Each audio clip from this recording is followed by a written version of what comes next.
my sword. Now! This fighting code shall pierce your heart! Great, what? Got you! I rarely disliked the moments I was playing Granblue Fantasy Versus. Its gameplay in both its traditional fighting and its action beat-em-up settings is balanced and rewarding, offering something for players of any experience level. It's when I wasn't actually playing Versus that I got frustrated. Its RPG elements often fall flat, and its story is often confusing and frustrating. It often gets caught up with itself and loses focus of its strengths. But the gameplay is satisfying enough to hold up the rest of the package. Though some of its missteps and inconsistencies leave something to be desired, Granblue Fantasy Versus marks a successful transition for the series into the traditional fighting game sphere. In its most basic form, Granblue Fantasy Versus gameplay impressively balances the ease of learning with the nuance of mastery. Taking what it's learned from its previous fighters, developer Arc Systems Works has made it simple to pick up and play Versus without knowing deep fighting game mechanics. On PlayStation 4, simple attacks are mapped to the face buttons, and stronger ones are mapped to the shoulder buttons. More complicated combos are usually just various combinations of these simple attacks, some of which you may accidentally hit while mashing buttons. On lower difficulties, simple attacks and button mashing is often all it takes to have a decisive victory. Like in many fighting games though, the nuance comes from mastering particular characters' timing and strengths. Each of the 11 playable base characters, all of which are unlocked from the start, has a diverse range of movement and attack strengths. Characters like Fairy and Catalina are faster and more ranged, while characters like Ladiva and Vasaraga are slower and pack a punch up close.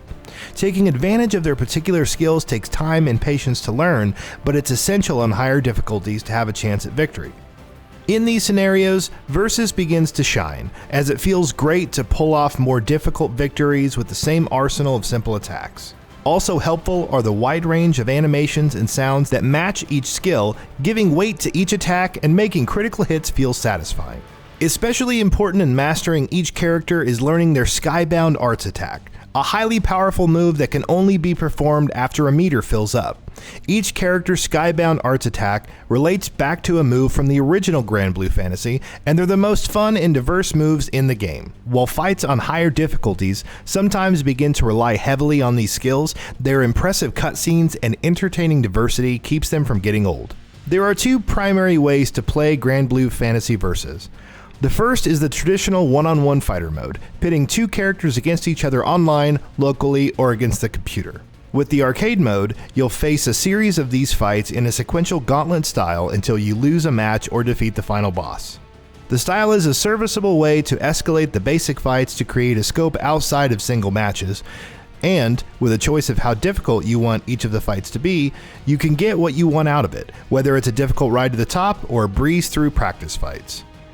The most substantial mode is the touted RPG mode, featuring an entirely new story within the Granblue Fantasy universe. This is the mode you'll likely spend the most time in because of the world and characters, but it's somewhat inconsistent in its execution. The original story has its moments in the exploration of the universe's lore, but ultimately has to find a way to create fights between all the characters, which makes for some contrived story beats. As it progresses, there are some more interesting moments in revealing new details about existing characters, which fans of the series will appreciate, but ultimately isn't as engaging as it could have been. The story is split into a series of chapters, usually with battle taking place at one primary location per chapter. Unlike the traditional modes, the RPG mode sees you with two characters on your team as you fight computer-controlled enemies in an action RPG sense. The quests within the story can generally be classified as either fighting bosses or fighting enemy hordes in the style of a 2.5D beat-em-up action game. You have the option of choosing your primary characters and their weapons, which have different strengths and elemental effects. While these weapon options have potential for deeper strategies, I found myself able to pass virtually any mission having just upgraded the auto-selected weapon from my inventory. To complete the game, I rarely bought or drew for weapons because I could complete most missions with a high rating with just the base weapon. For purists, there's an opportunity to fully maximize your squad and weapon grids to get the highest ratings on every mission, but otherwise, it's a missed opportunity for depth.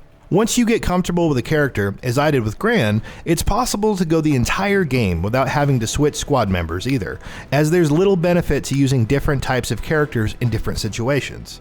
It works in the vein of allowing you to choose how to play, but it misses the chance to create any strategic decision-making points. The non-boss quests become pretty repetitive after a while too, as many of them feel almost identical, especially because they are often fought on the same arenas from quest to quest.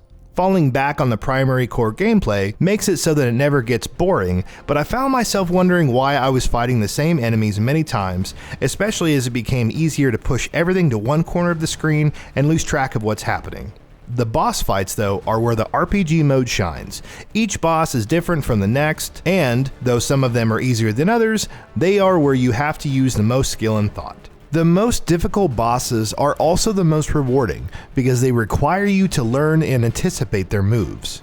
I always looked forward to fighting a boss because I never knew what would be coming next, and late game bosses were especially interesting and enjoyable. As the quests progress though, the structure of the story tends to get in the way of itself. Many of the quests, especially non-boss fights, are particularly easy and take just minutes to complete, and most quests are followed by a full sequence of dialogue. These sequences can be as long or longer than the missions, which makes it easy to be pulled out of the story and get tired of the exposition, as I just wish to get back in the game. However, when in the gameplay, regardless of the difficulty or type of quest, it's a fun way to learn the characters in a more relaxed action setting. Despite its flaws, there's still a lot of entertainment value within the RPG mode that makes it worthwhile, especially for fans of the series. As a full package, Granblue Fantasy Versus had some missteps, but packs a balanced and rewarding fighter into the Granblue Fantasy universe. Even in the moments of disappointment within the RPG mode, I was still looking forward to going back into the gameplay because of its surprising depth and balance. Both within the traditional and the side-scrolling beat-em-up gameplay, there's something for new and experienced fighting game players, as its relative simplicity gives way for each character's nuance and strategies. While its execution is inconsistent in some areas outside of the gameplay, Granblue Fantasy Versus makes for an otherwise impressive entry into the Granblue Fantasy universe.